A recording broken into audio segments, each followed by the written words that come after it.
ಸಾಗರ ತಾಲೂಕಿನಲ್ಲಿರ್ತಕ್ಕಂಥ ಕೆಳದಿ ಶಿವಪ್ಪನಾಯಕ ವಿಶ್ವವಿದ್ಯಾಲಯದಲ್ಲಿ, ಕೃಷಿ ವಿಶ್ವವಿದ್ಯಾಲಯದಲ್ಲಿ ಈ ಹಿಂದಿನಿಂದಲೂ ಕೂಡ ಅನೇಕ ಭ್ರಷ್ಟಾಚಾರಗಳು ನಡೀತಾ ಇದೆ ಅಂತೇಳಿ ಎಲ್ಲ ಸಾರ್ವಜನಿಕರು ಮಾತಾಡ್ತಾ ಇದ್ದಾರೆ. ಹಾಗೆ ನಮ್ಮ ಸ್ಥಳೀಯವಾಗಿ 750-800 ಎಕರೆ ಭೂಮಿಯನ್ನು ಈ ಕಾಲೇಜು ಇದಕ್ಕೆ ನೀಡಿದ್ದೇವೆ, ಕಾಲೇಜ್ ನಿರ್ಮಾಣಕ್ಕೆ.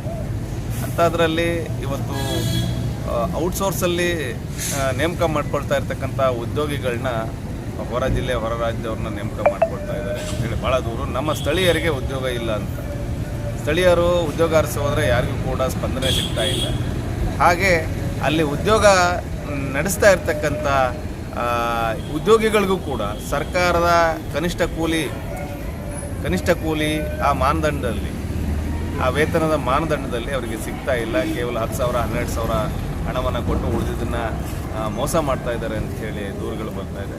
ಆ ನಿಟ್ಟಿನಲ್ಲಿ ಇನ್ನೇನು ಕೆಲವೇ ದಿನಗಳಲ್ಲಿ ಕೆಳದಿ ಶಿವಪ್ಪನಾಯಕ ಕೃಷಿ ವಿಶ್ವವಿದ್ಯಾಲಯಕ್ಕೆ ಕರ್ನಾಟಕ ರಾಜ್ಯ ರೈತ ಸಂಘ ಮುತ್ತಿಗೆಯನ್ನು ಹಾಕೋದ್ರ ಮುಖಾಂತರ ಇದನ್ನು ಭ್ರಷ್ಟಾಚಾರವನ್ನು ಸರ್ಕಾರಕ್ಕೆ ಮತ್ತು ಹೊರ ಜಗತ್ತಿಗೆ ತಿಳಿಸುವಂಥ ಪ್ರಯತ್ನವನ್ನು ನಾವು ಮಾಡ್ತೇವೆ.